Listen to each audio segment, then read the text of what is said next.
Alors, bonjour tout le monde, j'espère que ça va bien aujourd'hui, en ce beau vendredi de juin. Soleil dehors, Patrick a de l'air à faire beau d'ailleurs chez vous Oh, ce oh, matin. oui. Je me présente Jean-Luc Dion, coach expert chez Mots Facile. J'étais avec Patrick ce matin Poulain, aussi coach expert chez Mots Facile, spécialiste dans la location court terme. Patrick aujourd'hui vient nous parler un peu de qu'est-ce qui se passe avec la location court terme. Il y a certaines choses qui ont débarré avec le déconfinement. Donc, comment tu vois ça, Patrick? Super positivement. Comme tu vois, je suis dans un de mes chalets qu'il faut que je sorte au plus PC parce que j'ai des locations qui commencent à rentrer. Je suis ici au chalet depuis. Bon, l'avantage, c'est que j'ai passé depuis mars à peu près dans un de mes chalets. Puis on a squatté plusieurs parce qu'on avait quelques petits projets. Là, mais écoute, c'est parti vraiment en fou, je te dirais. Ils ont fait l'annonce juste jeudi la semaine passée, donc Exact. une semaine et un jour. Écoute, les demandes qui sont rentrées quelques heures après l'annonce. Puis ça, c'était le jeudi, puis on a eu des bookings puis qui ont commencé le lundi d'après. Le 1er juin, là, directement, le 1er juin, ça a commencé. Donc, très, très positivement. Après 2 mois sans revenus, sans possibilité non plus de programme d'aide ou quoi que ce soit. Quoique, le gouvernement fédéral a fait quelques petites annonces pour aider certains d'entre nous qui font de la location court terme. Mais Ah sinon, oui? oui, ils ont changé pour le 40 000 de prêts garantis par le gouvernement. Là. Ils ont réduit Mhm. les besoins pour être éligible. Au début, il fallait avoir au moins 20 000 de salaire, mais pour toutes les petites entreprises comme moi, qui ne se versent pas de salaire, mais qui se versent des dividendes et qui font affaire avec des contractuels, ben nous, on ne pouvait pas avoir d'aide. Fait qu'ils ils ont compris ça et ils ont changé le programme pour maintenant y aller par dépenses. Si tu as eu 40 000 de dépenses reportables, soit en 2018 ou en 2019, ben tu as le droit au programme. Mais ils ont fait juste l'annonce, les formulaires ne sont pas encore en ligne, mais tout ça, c'est positif. Il va y avoir peut-être moyen d'avoir de l'aide pour les gens qui ont souffert de ça. Pour ma part, ben, comme Jean-Luc a dit, je fais de la location court terme, principalement de chalets locatifs. J'ai 10 chalets à moi ou à travers des partenariats et j'ai une compagnie de gestion si j'ai 36 chalets en gestion. Donc, si tu t'imagines, j'ai des gros chalets, moi, des chalets qui m'ont coûté entre 300, 500, 600 000 dans certains cas. Fait que 10 chalets qui coûtent plusieurs milliers de dollars par mois, zéro revenu, ça fait mal assez vite, disons. Oui, hein, ça doit. Parce que là, ça a été un 2 mois et demi intense, j'imagine, de pas de location. Là, dans le fond, les gens ont-tu réservé pour l'été qui s'en vient ou ils ont déjà, à partir de déjà cette semaine, tu as du monde dans les chalets? J'ai du monde à tous les jours maintenant. Tu as du monde à tous les jours? Les jours qui rentrent ici et là, les week-ends se bookent. Bon, il y a des règles à respecter. Oui. Il y a des règles sanitaires aussi à respecter. Écoute, on s'attendait à beaucoup plus pire que ça. Ce qui circulait, c'était qu'on devait avoir, mettons, 2-3 jours entre chaque location de fermer, donc 2-3 jours avant et après chaque location, ce qui nous a été un petit peu difficile. Limiter le nombre de personnes, ils n'ont pas tout fait ce qu'on s'attendait. Au contraire, l'annonce est venue comme une vraie surprise. Moi, sérieusement, je m'attendais à ce qu'ils nous déconfinent le 1er juillet. T'sais. D'habitude, il y a toujours 2-3 semaines après une annonce avant que ça devienne effectif. Exact. Fait que là, ils l'ont annoncé le jeudi pour le lundi d'après. On a tous été vraiment, vraiment surpris. Puis les conditions sanitaires sont sorties après. Fait qu'on a juste eu quelques jours pour les mettre en place. Qu'est-ce que c'est ces conditions sanitaires-là? Ben, au lieu d'être, mettons, 48 ou 112 heures entre chaque location, ils ont mis ça à 24 heures. 24 heures si c'est une unité qui peut accueillir plus que 5 personnes. Donc, ce n'est pas le nombre de personnes que tu accueilles qui est important, c'est la capacité de ton unité. 4 et moins, tu n'es pas obligé, s'il n'y a pas de tapis, si des surfaces dures, 4 et moins, tu n'as pas besoin d'avoir le 24 heures. Bon, pour moi, ça ne s'applique pas parce que tous mes unités ont plus que 4 personnes ou ils ont des tapis sur le canon. Donc, dans mon cas, à moi, ça ne s'applique pas. Mais à part ça, ben, qu'est-ce qu'il faut faire? Ben bon, il faut mettre un petit distributeur de purée à l'entrée, il faut mettre des affiches sur comment se laver les mains, il faut mettre, ils ont 2-3 affiches qu'il faut mettre à l'entrée. Entre autres, si tu as le COVID, où appeler, puis quoi faire, te confiner, L'autre chose, il faut éliminer aussi toutes les choses que les gens touchent beaucoup. Donc, tous les systèmes comme la décoration, les coussins, les dodos, il faut tout enlever ça. Puis on dit aux gens d'amener les leurs, les jeux de société, les jeux de cartes, des choses comme ça. Grosso modo, ça, c'est pas vraiment une grosse affaire. Ça rend nos emplacements un petit peu moins agréables à l'œil, mais bon, au moins, on avertit les gens. Et l'autre, la grosse annonce, c'était, on peut juste louer à des... pas dire famille, mais des gens qui vivent sous le même toit. Donc, on ne peut pas prendre des groupes de différentes personnes. Ça, c'est le gros point. Moi, j'ai des chalets qui peuvent accueillir 10, 12, 14 personnes. Ça, c'est sûr que ça va impacter énormément mes revenus parce que, c'est assez rare au Québec qu'il y a 14 personnes qui vivent sous le même toit. Tout à fait. D'ailleurs, les gens vivent ça pour l'expérience. C'est qu'ils vont se regrouper 2-3 familles ensemble, vont splitter les coûts du chalet et à ce moment-là, vont pouvoir en profiter. Et c'est effectivement, on vit en communauté pendant le séjour. C'est ça l'expérience, je pense que les gens aiment d'ailleurs vivre. Puis effectivement, là pour l'instant, ça ne sera pas possible pour cet été, en tout cas. Bon, on ne sait pas quand est-ce qu'ils vont enlever ce requis-là, mais bon, les gens peuvent quand même se réunir à l'extérieur jusqu'à 3 familles, 10 maximum, genre de choses comme ça.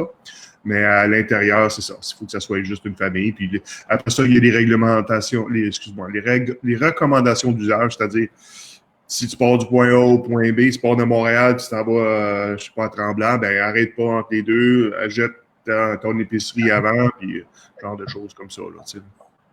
Oui, effectivement. Puis, va dans le moins possible dans les commerces. Mais c'est correct, c'est les règles. Puis je pense qu'il n'y a personne qui veut retourner en arrière à ce qu'on ferme tout. Je pense que le message passe assez clair au niveau de notre leadership national. Tu me parlais de la règle de 24 heures. Ça, c'est la règle du Québec. J'ai entendu dire que Airbnb avait aussi une règle peut-être de 72 heures que voulait mettre programmés dans le système, eux autres, qui voulaient. C'est exactement ça. Eux autres, ils se sont mis une catégorie COVID safe, là, puis que tu peux aller t'inscrire, puis c'est ça, eux autres, c'est ça qu'ils demandaient, eux autres, 72 heures, tu sais. J'ai pas été voir depuis le... J'avoue qu'il y a pas mal de bruit dans le toupette depuis lundi, fait que j'ai pas été voir si Airbnb a révisé sa position, mais écoute, j'irai pas au bout de 72 heures, sûr et certain.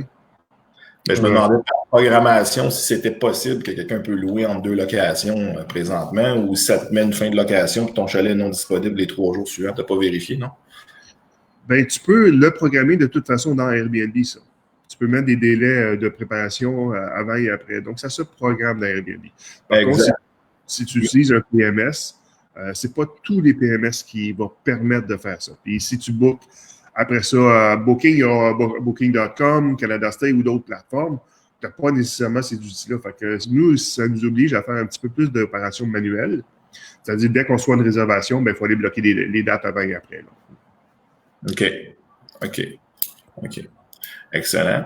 Puis, au niveau, tu parlais au niveau de l'impact des revenus, tu estimes à peu près à combien tu peux estimer de perte de revenus cette année? Oh boy, ça c'est une belle, c'est vraiment une autre question là. Écoute, je dirais que ce serait facilement dans l'ordre du 30 là. 30%? Ça serait au moins dans l'ordre du 30%. Là. OK. Fait que, dans le fond, on sait que la partie profit dans un chalet locatif est quand même assez bonne. Fait que tu vas demeurer profitable malgré tout ça. Je m'attends à rester profitable, surtout en haute saison. Comme là, on commence l'été. Puis, je pense qu'on va faire aussi en très basse saison, je pense qu'on va faire aussi nos frais. Tu sais. La grosse crainte, c'est est-ce qu'il va y avoir une recrudescence du COVID en automne? Je pense que c'est une grosse possibilité parce que, les virus vivent mal dans les grosses chaleurs, ce que j'ai pu comprendre. Puis quand la température va recommencer à baisser, est-ce qu'il va y avoir une recrudescence? C'est à voir. Je crois que, ceci dit, les gens vont beaucoup savoir habitués à vivre dans un contexte de COVID, donc au moins la panique ne sera plus poignée. Donc, je m'attends quand même à ce qu'on loue juste à de plus petits groupes. Naturellement, ce qui nous est vraiment coupé, c'est la clientèle internationale. Exact. Américaine, européenne, ça, il n'y en aura pas. Là. En ce moment, il n'y en a pas. Là.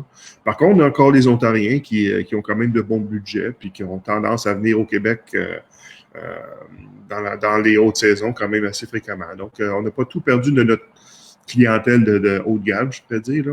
Donc, les Québécois sont du bas de gamme, mais bon, ils sont un petit peu plus magasineux, disons. Tu disais, Patrick, que tu faisais de la gestion de chalet aussi pour d'autres, dans le fond, pour des propriétaires de chalets. Ça, c'est nouveau, ça, comme service que tu offres? Ben, au début, tu vois, je l'offrais juste.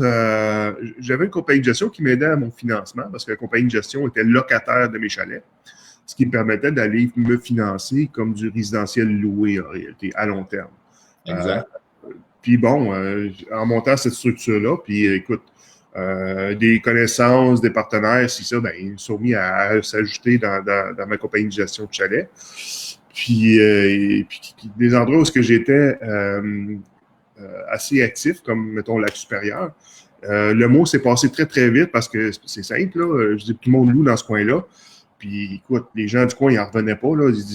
J'avais des autos à tout le temps, toujours plein de locations, puis je suis entouré d'autres chalets. Fait que, veux pas, les gens nous ont regardés, puis ils ont commencé à se demander, voyons, comment tu fais, toi? Puis, ben, tu sais, je leur explique, ben, j'utilise beaucoup des technologies, j'utilise beaucoup les dynamic pricing, etc. En réalité, tout ce que j'enseigne, je mets en pratique, c'est seulement ce que j'enseigne dans le cours de formation s'enrichir par le chalet locatif. Puis, ça fait. Écoute, j'ai plusieurs exemples de chalets que j'ai achetés dans ce coin-là. Je te donne un exemple. Un sur Roseau. J'ai acheté ce chalet-là, puis moi, je demande toujours, quand je fais une acquisition, les états financiers au moins les 3 dernières années. Ça me permet de voir comment il opère, mais surtout, ça me permet de voir comment mon compétiteur l'opérait. Souvent, c'était des compagnies de gestion. Puis là, je regarde les chiffres. Écoute, d'habitude, le premier que j'ai pu regarder comme ça puis comparer, j'avais fait la meilleure année de ce chalet-là en 10 ans. Elle avait fait, je pense, 41 000 $ de revenus. J'ai acheté ce chalet-là puis j'ai fait 40 000 $ en 3 mois en revenus bruts. Là, on dit wow. Fait qu'on pensait que c'était bon, OK, c'est un one-time only. Puis non. Ça a été on a fait, écoute, à un moment donné, on faisait une acquisition par mois. Là. Puis là, on est comme la fin de ça, puisqu'on a arrêté de faire des acquisitions à cause du COVID. Puis on a répété ça à chaque fois. Là, des chalets qui faisaient 20-30 000, là, on fait 80-100 000 avec. Là. Juste en utilisant mieux, en utilisant les dernières technologies, en réalité. Les gens sont les trucs que tu donnes à la formation, s'enrichir grâce au chalet locatif, c'est des choses que tu donnes. D'ailleurs, que tu donnes demain, je pense. Demain, samedi, fait qu'il reste plein de places en passant. Ceux qui, ça leur tente de s'inscrire. Maintenant, le cours se donne en ligne. Mais... c'est ça, ça te permet d'avoir une plus grande classe. Oui, c'est ça. Puis moi, j'enseigne comment j'y arrive en réalité. Tu sais, comment... Tu souviens, c'est toi qui le donnais avant ce cours-là.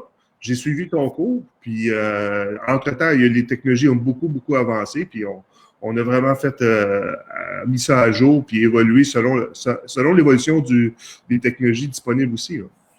Effectivement, puis c'est ce que je suis content de t'avoir inspiré là-dedans, puis Patrick, puis je pense je t'en remercie beaucoup.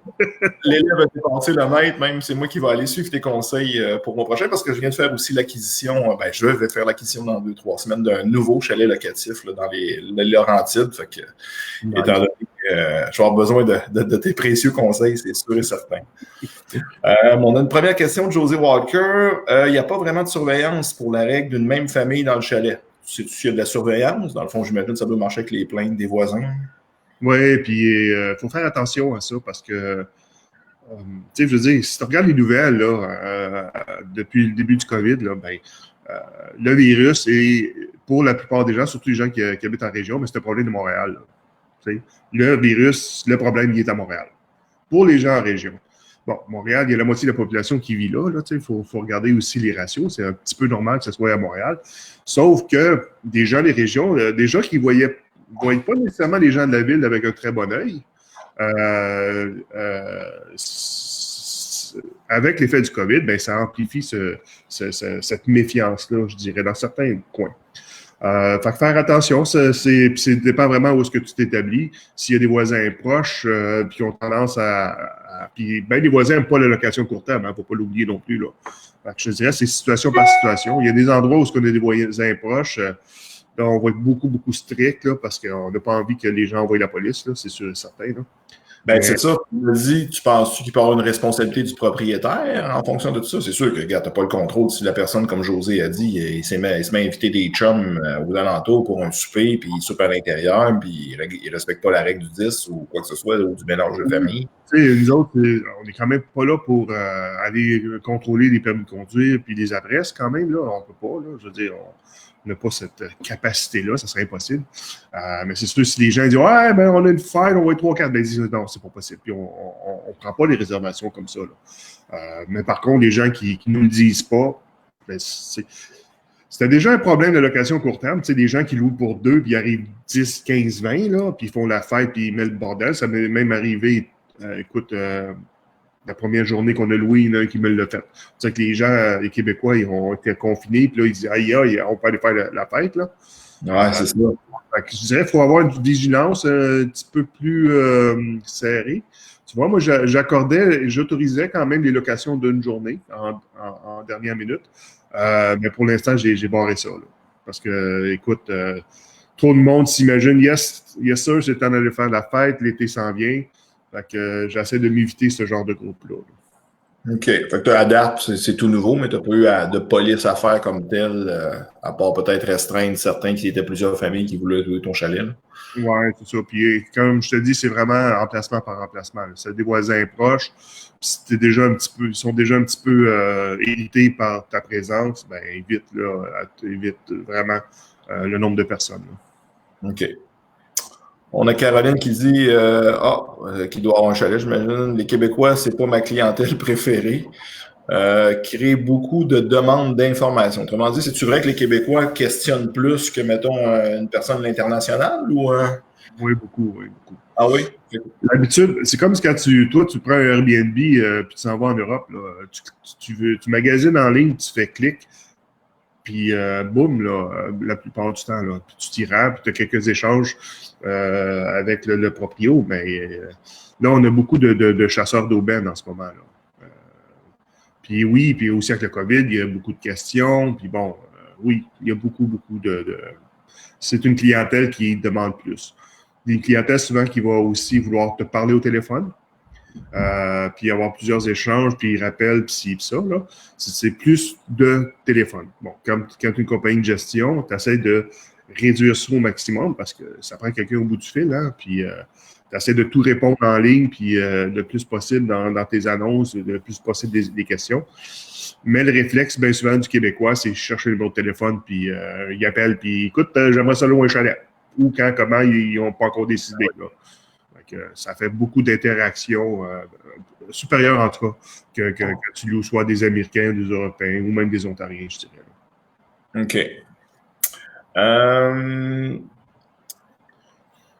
On pose la question ici, Mathieu. J'ai un chalet de 10 personnes. Comment gères-tu le prix étant donné qu'on peut juste louer à une famille pour moins de 4, 5, 6 sous le même toit versus ta capacité de 10?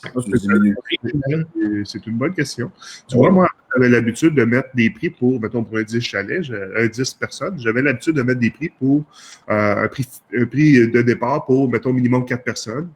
Et après ça, c'est additionnel, un frais additionnel pour chaque personne additionnelle. Mais tu vois, j'ai réduit ce nombre de personnes-là minimum, je l'ai réduit à 2. Donc, c'est un prix pour 2 personnes, puis après ça, j'augmente le prix. Donc, ça te permet de baisser aussi ton prix de base, puis après ça, augmenter pour le nombre de personnes, au lieu de le partir plus haut en nombre de personnes. Ah, OK. On a Karine, comment ça fonctionne? Ah, pour la formation en ligne, Karine, tu peux aller sur, j'imagine, quelqu'un tantôt va poster sur le chat d'Imo Facile le lien pour la formation. Sinon, je t'invite à aller sur le site web d'Imo Facile, tout doit être déjà indiqué. Regarde pour demain, dans le calendrier, tu vas pouvoir t'inscrire à la formation. Est-ce que tu connais le prix, toi, Patrick, pour la formation demain? Oh boy, je crois que c'est quelque chose... non, parce que tu vois, j'ai jamais eu à m'inscrire. Moi, c'est 350 $ pour la formation. Je ne sais pas en virtuel, fait que je suis sûr que nos collègues... C'est une bonne question, ça. Faudrait que je fasse la recherche, mais je vais faire la recherche ce matin. C'est ma faute. C'est pas grave. Ça vaut vraiment la peine parce que, écoute, je donne des trucs là-dedans là, qui vont augmenter tes revenus de 20 à 40 %, là, je veux dire. Ah, effectivement, je suis sûr que c'est un 300$ très bien investi. Écoute, c'est clair. Il va être payé à ta première, probablement à ta première location. C'est même pas assez cher, je pense. C'est ça. On va prendre un pourcentage de tes revenus, tiens. Oui, j'ai déjà beaucoup de questions justement qui veulent s'inscrire à ta formation, Karine, Stéphanie. Oh mon Dieu, Manon, j'ai suivi la formation avec Jean-Luc. Est-ce que la plateforme est mise à jour pour la nouvelle formation ou je dois repayer une nouvelle formation? Je comprends pas toute ta question, Manon, là. Quand tu l'as suivi, c'était avec moi.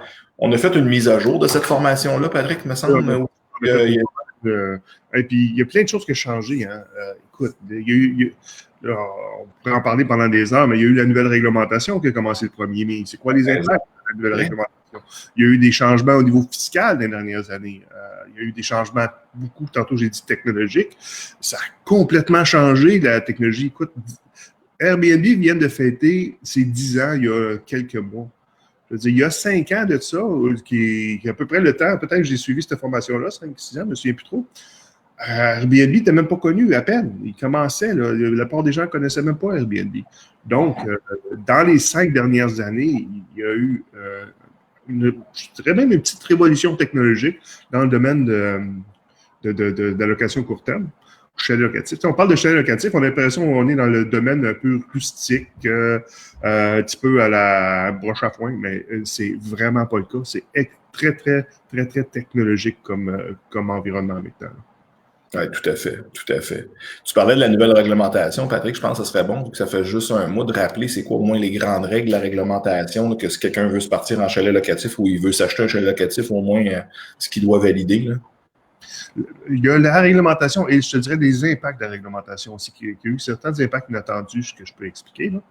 Bon, à partir du 1er mai 2020, tout le monde doit s'afficher avec un numéro de résidence de touriste. La grande différence dans ce nouveau règlement-là, c'est que maintenant, ceux qui ont une résidence personnelle, ils peuvent faire la location court terme dans leur résidence personnelle. Bon, c'était pour un petit peu passer par-dessus les règlements de zonage de ville, qui disait qui interdit à peu près partout la location court terme.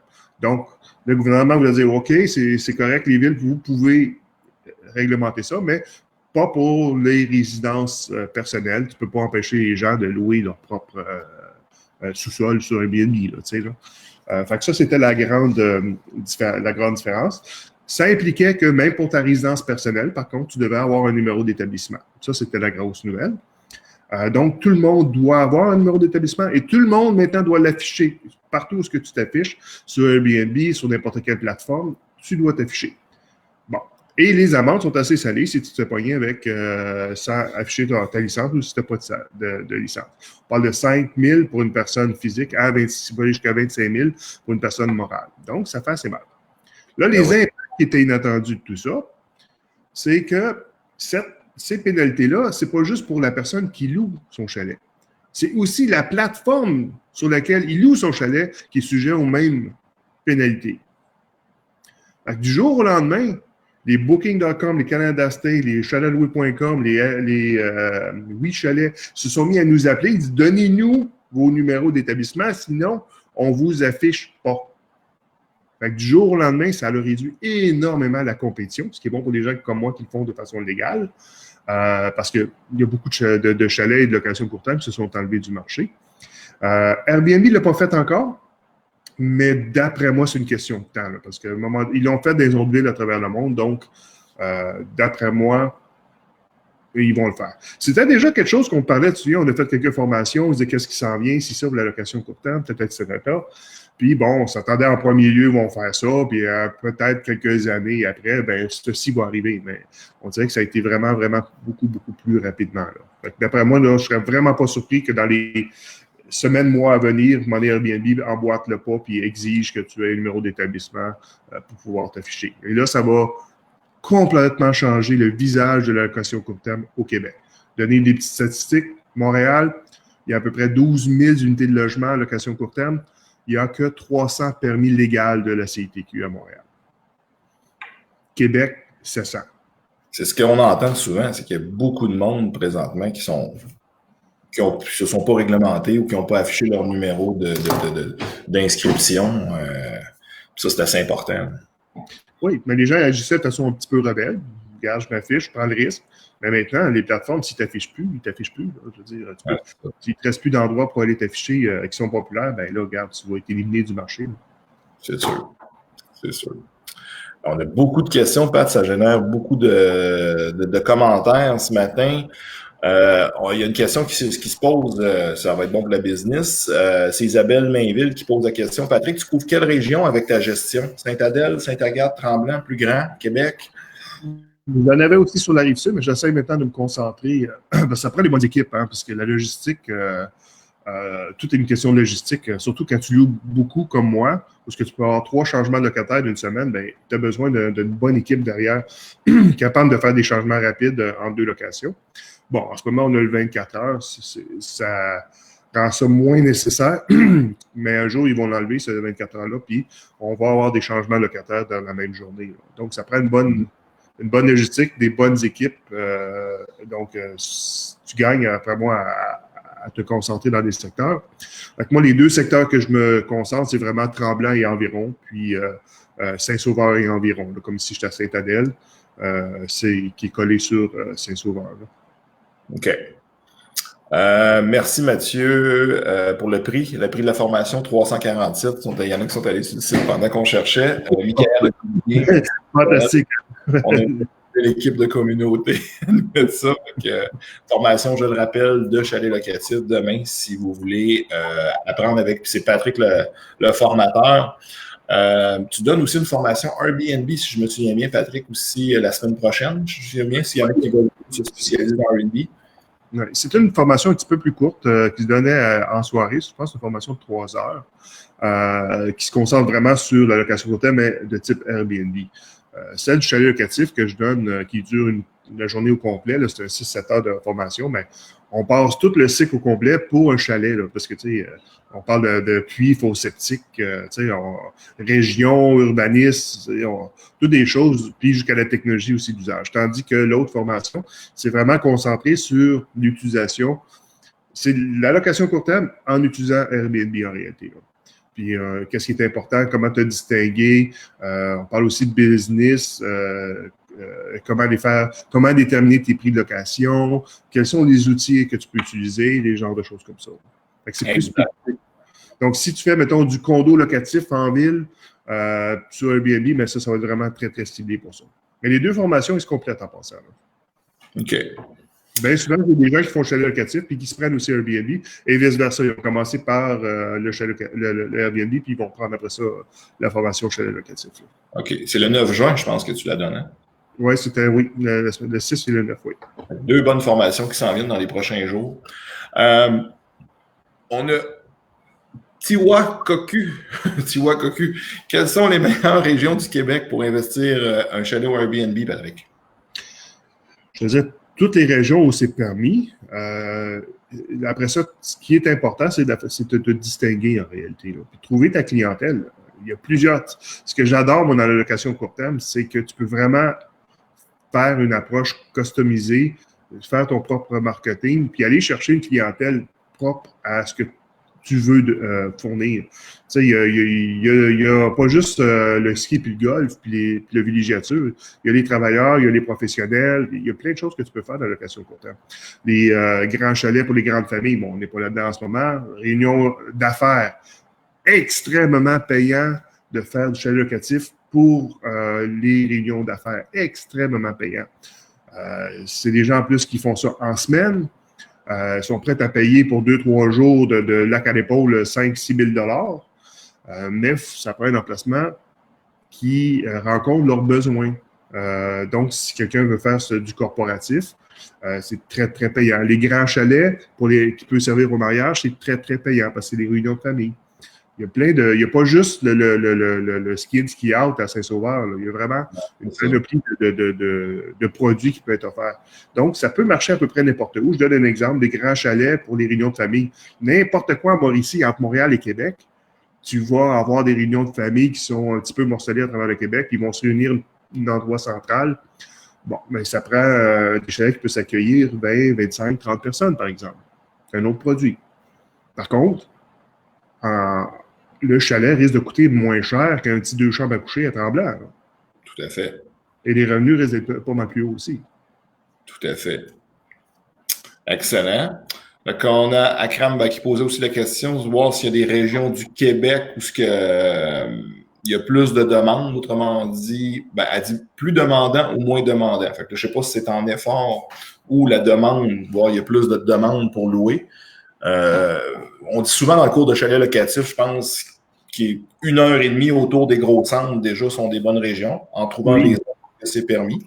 C'est sûr que mais chalet dans le nord du Québec, mettons, je n'ai rien contre eux autres, mettons à Coudjouac, c'est sûr que tu risques d'avoir moins d'activité parce que c'est très loin, mais tu vas avoir une niche spéciale qui va être à ça. Tu peux trouver ta niche, oui, exactement. Mais c'est sûr que, Montréal et environ, on parle de la moitié de la population du Québec. Là. On parle de 3 millions de personnes. Je veux dire, ça te donne un bassin de population de clients aussi beaucoup plus important.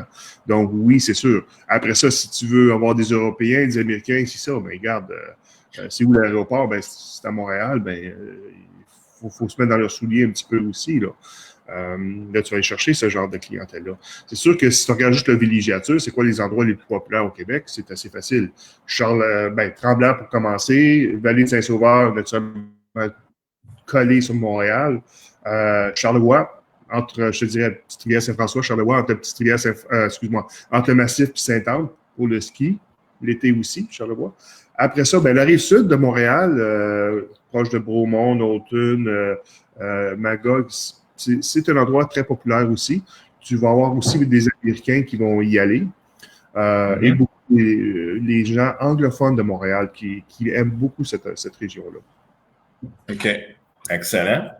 On a Gilles Champagne qui nous pose la question par curiosité, que les mois de juin, juillet et août, quels sont les autres mois de l'année qui semblent être bons? Par exemple, la chasse, Noël. On sait que Noël, c'est très bon. Noël, c'est Noël jour de l'an. Quasiment mieux que Noël, c'est jour de l'an, bizarrement. Ah oui? Oui. Mais ça dépend aussi de la région dans laquelle tu es, puis ça dépend des événements que tu as dans ta région. Je donne un exemple. Les Ironman à Tremblant. Il y a 2 Ironman par année. Là, ils ont cancellé cette année, là, mais d'habitude, il y a 2 Ironman par année. Écoute, les gens réservent jusqu'à minimalement 1 an d'avance parce qu'ils affichent les dates des Ironman 1 an d'avance. Mais tu sais, la journée où ils ont affiché la date, parce que les demandes là, instantanément. Puis les prix, je te dirais, sont même supérieurs à Noël du jour de l'an pour les Ironman à Tremblant. Donc, ça dépend de ta région. Il y a bizarrement, juillet à août sont nécessairement très, très populaires, naturellement. Mais bizarrement, septembre, des fois, est moins populaire qu'octobre. On s'imagine que l'été, c'est juillet, août, septembre ou juin. Juin, ça commence plutôt vers fin juin. Il y a une grosse drop ou descente le 1er septembre. Tout le monde retourne au travail, le retour des enfants à l'école, c'est ça. Et ça repart après avec les couleurs. Ça dépend où tu es aussi. Après ça, c'est sûr, novembre. Disons les mois les moins populaires de l'année, c'est avril-mai. C'est le fun parce que c'est là qu'ils nous ont confinés. C'est le COVID parce qu'effectivement, ça commence juste dans la période tranquille de l'année. Puis je te dirais novembre puis début décembre, ce sont vraiment les endroits de l'année qui sont les moins populaires. Mais ça, c'est si tu es dans le villégiature. Si tu fais du lac à l'épaule, tu n'es pas nécessairement affecté par ça. Si tu es en ville, à Montréal ou quelque chose comme ça, tu n'es pas vraiment affecté par ça. On a Caroline, je pense que tu as un peu répondu tantôt. C'est que tu sais qu'il y a moins d'illégaux avec la nouvelle recommandation parce qu'elle ne voit pas de différence. Je pense qu'effectivement, ça va se mettre en place. Je pense que c'est sûr que le gouvernement doit être aussi en termes d'inspection, vérification plus tranquille avec le COVID, mais je pense qu'avec le déconfinement, ils vont commencer à faire leur job, j'imagine. Oui, déjà, comme je te dis, les plateformes ont commencé à les éliminer. Airbnb ne l'a pas fait encore, mais il va avoir un gros impact, là. C'est la CTQ en ce moment, là, c'est elle qui vérifie ça, là, puis Revenu Québec. Si tu peux plus afficher si tu peux plus afficher nulle part ton chalet, tu ne le vois pas. C'est ça, exactement. Excellent. Où s'adresser pour avoir un numéro d'établissement? Nathalie Lapointe nous demande ça. C'est la CTQ, la Corporation de l'industrie touristique du Québec. Tu vas sur leur site web, puis un petit formulaire en ligne à compléter. Exactement. Puis ça coûte à peu près 300 $ par année. Ouais, 265 plus 5 par unité si c'est comme multi-unité. Là, ouais. Plus taxe, ça fait à peu près 300 pièces. Ouais. OK. Toi, tu payes-tu un CTQ pour tes 9 chalets ou c'est 365 plus 5 piastres chaque? Comment tu fonctionnes? Non, c'est un CTQ par chalet. Ouais, Si c'est par ça. contre, tu es dans un condominium et tu as plusieurs unités dedans, mais tu peux faire le 265 OK, plus 5 c'est ça. Excellent. Il y a des bonnes questions un matin. La CITQ accorde le permis sous quels critères? Sommes-nous à la merci d'un changement de la réglementation de la ville au niveau des permis? Ça Tu m'embarques de le maudit. c'est la question. La bonne question parce que qu'on s'attendait et ce qui est arrivé est un petit peu différent. Bon. Depuis le 1er mai, il y a une nouvelle réglementation. Le mot le dit réglementation. Mais ils se sont rendus compte que c'était pas assez changer la réglementation, c'est une chose. Mais ils doivent aussi changer la loi. Il y a un projet de loi en parallèle, qui est le projet de loi 49, qui est un gros projet de loi omnibus, où il y a un paquet d'affaires là-dedans, dont parce que là, ils ont changé la réglementation au niveau de ce qui est une résidence de tourisme, puis où et quand tu peux le faire. Mais il faut aussi qu'ils changent la loi qui affecte la loi des villes. Parce que les villes ont encore le droit de réglementer. Donc, ce que le gouvernement voulait mettre en place en ce moment ne fonctionne pas. Tu dois quand même avoir des numéros d'établissement, mais tu dois encore te renseigner auprès de ta ville si tu as le droit de le faire. L'idée du projet de loi, c'est d'enlever ce pouvoir-là, en réalité, aux villes. Puis dire, regarde, si c'est ta résidence personnelle, tu as le droit de le faire partout. En ce moment, ce n'est toujours pas le cas. Ils ont rajouté des cases dans le formulaire de la CITQ qui dit, est-ce que tu as vérifié avec la ville? Si tu dis non, ben oublie ça, ton formulaire il arrête là. Si tu dis oui, puis que tu es renseigné, c'est autorisé, là, tu peux passer aux autres étapes. Bon, fait oui, il y a eu la nouvelle réglementation, mais les villes ont encore le pouvoir de limiter l'endroit que tu peux le faire. Donc, est-ce que tu peux être sujet à un changement de réglementation des municipalités? Toujours, oui, c'est toujours une possibilité, mais d'habitude, quand tu as eu un usage accordé avec un numéro d'établissement et tout, tu as un droit acquis. Les droits acquis peuvent durer, ça diffère d'une ville à l'autre. Ils sont obligés de l'accorder entre 6 mois et 2 ans. Donc, il faudrait que tu arrêtes, selon la ville, d'opérer comme location court terme pendant de 6 mois à 2 ans. Ça dépend de la ville. Pour perdre ton droit acquis. Et après ça, ben, c'est les nouvelles réglementations et règlements de zonage qui s'appliqueraient. OK. Fait qu'il y a de l'évolution à venir encore. Il y a encore beaucoup d'évolution. Puis un coup qui va passer la loi 49, puis regarde, le gouvernement il est majoritaire, d'après moi, ça va passer, c'est juste une question de temps. Le COVID a peut-être retardé les affaires, mais on ne sait toujours pas comment que la ville va réagir, comment les villes vont réagir. Parce que là, le gouvernement va leur avoir enlevé des pouvoirs, mais ils ont quand même d'autres méthodes, genre s'ils vont limiter le nombre de personnes, est-ce que, ils vont mettre le nombre de jours peut-être dans l'année. On s'attend à ce que les villes réagissent. Mais après ça, ça va être pas un bordel, je ne veux pas dire ça, mais ça va être ville par ville. Ça va être encore plus morcelé que c'était avant. OK. On a, je ne vais pas en échapper une, il y a beaucoup de questions qui rentrent. On a Robert Forcy. Tu veux être légal comme propriétaire occupant et louer une chambre d'hôte, mais parfois tu ne peux pas avoir ton numéro de CTQ à cause du zonage. Ça, c'est vrai. La loi provinciale ne prime pas sur la loi municipale.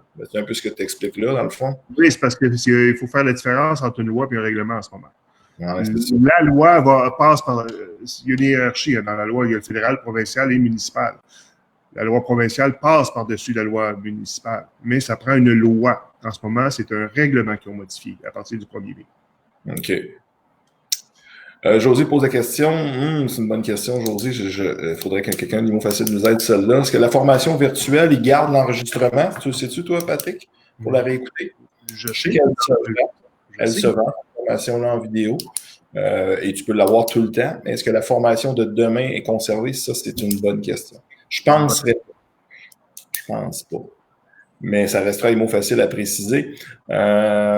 Mon chalet est à l'ancienne maison de mes grands-parents dans un des villages des Laurentides et que je veux commencer à louer. Il n'y a pas de lac directement devant.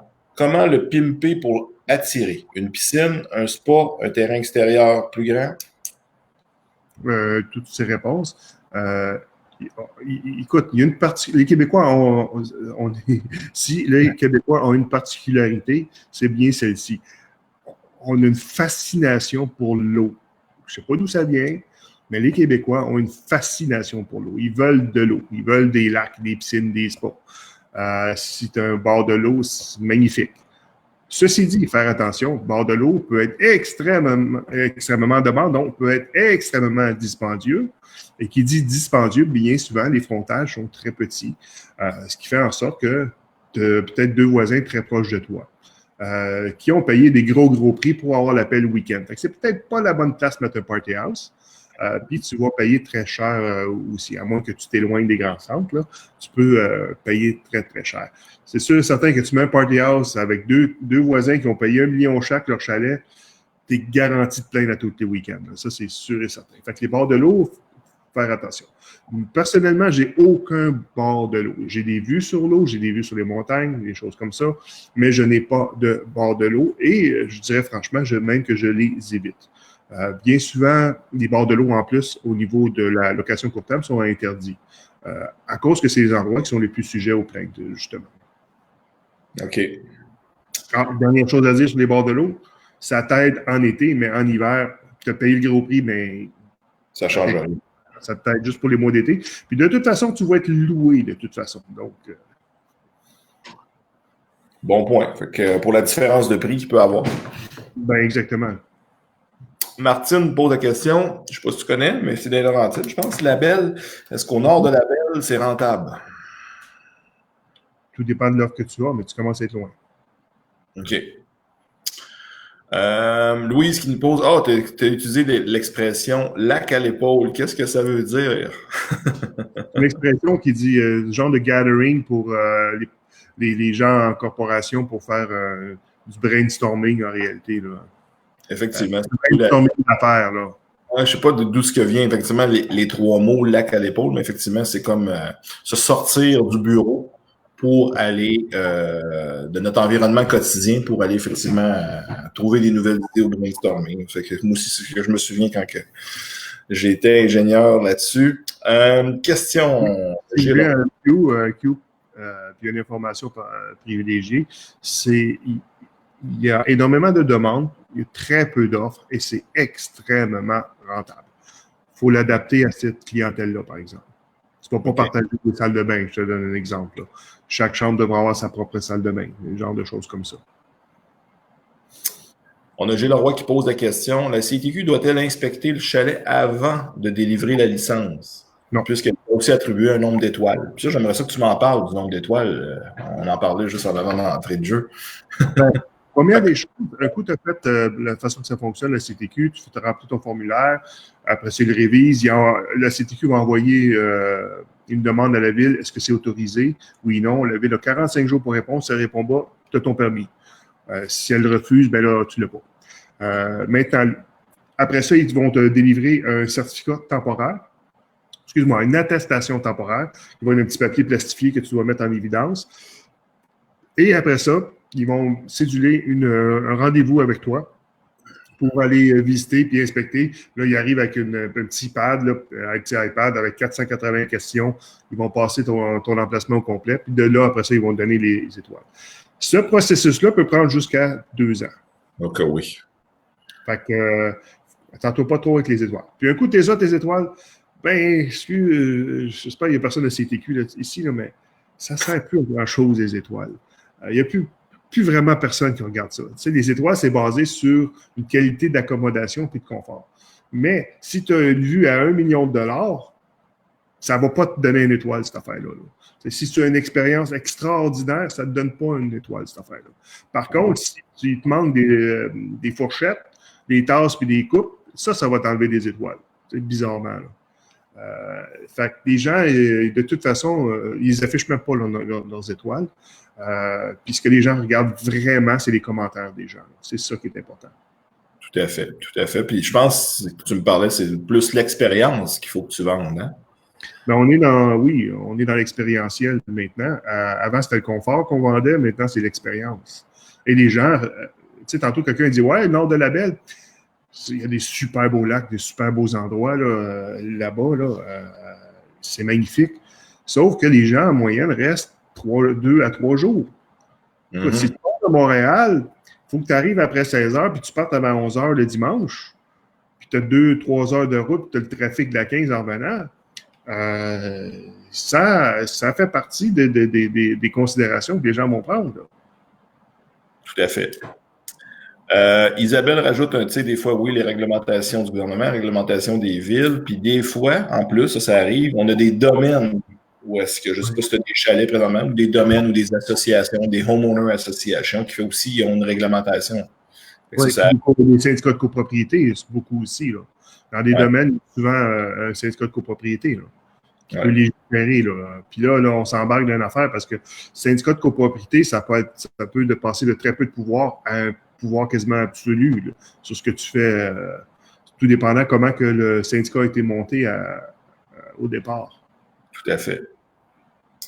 Martine pose la question, est-ce qu'il y a un document qui vient avec la formation? Oui, Martine, habituellement, il y a un document. J'imagine pour la session virtuelle, il doit vous être envoyé par PDF, mais je me souviens que le livre est assez volumineux qui vient avec ça. D'ailleurs, Gabriel est là, a répondu pour la plupart des questions sur la formation. On a Julie qui dit, ouais, la CTQ ne classe pas le chalet par le confort et les ajouts extérieurs, pédalo, kayak, etc. Il le classe selon la grandeur et le nombre de chambres. Je sais qu'il y a toute une série de critères, dans le fond. Ah oui, j'ai pas juste la grandeur des chambres, la qualité de la literie, ça, c'est un point important. Salle de bain. Puis oui, il y a aussi tout ce qui est accommodation. Donc, c'est l'accommodation. Donc, qui compte, qui sont les points principaux de la CTQ en réalité. OK. Et on a Patrick Lanois qui pose la question, est-ce qu'un permis de CTQ, ça se transfère lors de la vente d'un chalet? Comment dire, on a un chalet qui a déjà un CTQ, puis moi, je suis le nouveau propriétaire, je t'ajoute un de tes chalets, est-ce que je peux le transférer à mon nom? On m'a déjà dit oui à la CTQ, puis on m'a dit non à la CTQ. Vas-y, ta réponse. Mais je te disais, mon expérience ces derniers temps, là, avant, on pouvait faire une session. C'est-à-dire, tout ce qu'il faisait, c'est qu'il reprenait le dossier et il changeait le nom du propriétaire. Maintenant, c'est pas mal fini, ça. Il faut que tu refasses une demande à partir de zéro. Vraiment, tu recommences à partir de zéro, puis il y a un inspecteur. À cause des villes, beaucoup à cause des règlements de ville, pour éviter, parce que les villes, de plus en plus, exigent que tu demandes un certificat, un permis, une attestation, des fois carrément une résolution de la ville avant de dire oui à ta demande de la CTQ. Donc, la CTQ la réaction a été non, il ne faut pas juste une session, assure-toi de suivre le processus spécifique à la ville dans laquelle tu veux t'établir avant. Donc, je ne vois plus de session maintenant. OK. Excellent. Ben, je pense que ça complète nos questions pour aujourd'hui, mon cher Patrick. T'avais-tu d'autres choses à nous rajouter aujourd'hui? Ou... Non, écoute, c'est encore un... Écoute, je ne vais pas vous le cacher. Moi, j'ai des multilogements aussi. Les multilogements ont très bien passé à travers la crise. Je ne sais pas pour toi, Jean-Luc. Je sais que tu en as beaucoup. Moi, tout le monde a payé ses loyers en temps, c'est ça. Bon. Moi, j'ai pas eu plus de mauvaises créances qu'avant le COVID. Maintenant, chalet locatif, ben là, ils nous ont complètement arrêtés. On n'a pas eu de revenus pendant de la fin mars jusqu'au 1er juin. Donc oui, ça fait très, très mal. Mais ceci dit, je crois que c'est encore un super domaine, d'autant plus qu'ils avaient déjà une surenchère, disons, avant le COVID. Ça a peut-être baissé un petit peu. Ça va peut-être offrir des bonnes opportunités parce que c'était carrément en offre multiple dans les bons endroits. Peut-être que ça va donner un petit boost au niveau des deals possibles. Mais je vous dirais, avec la nouvelle réglementation qui est mise en place et qui fait son petit chemin, là, ça va devenir un domaine, d'après moi, extrêmement plus rentable, ça l'était déjà, parce qu'il va y avoir une élimination des illégaux de façon massive. OK. Bon, ben excellent. Mon Dieu, on a eu une question. On a eu 2 questions qui s'est rajoutées. On a Sophie qui dit, à l'intérieur du chalet, qu'est-ce qui fait la différence? Pour faire un wow, j'imagine. Expérience, wow. Moi, je dis souvent le triple wow. C'est-à-dire, premier wow à l'écran, c'est là qu'il clique et qu'il book. Hein? Ça se passe 18 pouces en devant l'écran de ta transaction. Deuxième wow, quand les gens arrivent, c'est plus beau qu'ils s'attendaient. Puis troisième art, mais c'est dans toutes les petites attentions que tu peux leur donner, des petits cadeaux, des petits ça, de la bonne communication, sentir que tu les accompagnes dans leur trip en réalité. Là. Mais c'est-tu la cuisine? C'est-tu les chambres à coucher? C'est un peu tout ça, dans le fond, qui va faire que... Ça dépend du wow que tu crées, en quelque sorte. Là. OK. On a Amadou qui dit « Mon expérience avec maîtres locaux a marché 100%. » Je sais pas c'est quoi maîtres locaux. Ça dit-tu quelque chose? Non. Je sais pas c'est quoi. Je pense que ça n'a pas vraiment rapport avec ce que je lis ça. Je pense que ça n'a aucun rapport.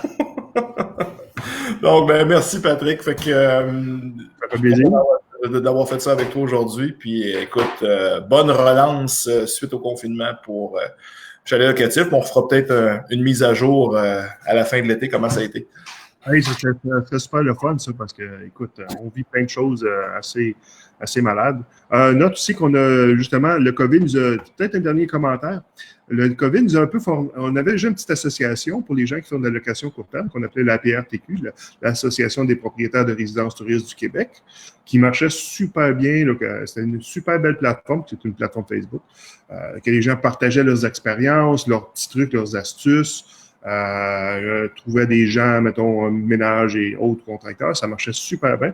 Mais le COVID nous a forcé maintenant à nous regrouper de façon plus professionnelle, puis carrément aller chercher, puis ouvrir une OSBL, puis commencer à faire du lobbying au niveau du gouvernement, parce qu'on voulait pousser, écoute, il y a eu on voulait pas qu'il y ait une demande, des règles au niveau sanitaire trop farfelues, donc ça nous a permis à nous organiser, puis maintenant on récolte aussi des petits montants qu'on va après ça pouvoir payer pour faire du lobbying et tout. Donc, on va devenir une voix présente au niveau du gouvernement. Donc, l'Association des propriétaires de résidences touristiques du Québec a créé maintenant l'OSBL qui venait avec. Là. Excellent. Bon, ben parfait. Écoute, ben merci beaucoup, Patrick. On se reparle sur une prochaine. Ciao. Merci, bye. Bonjour tout le monde.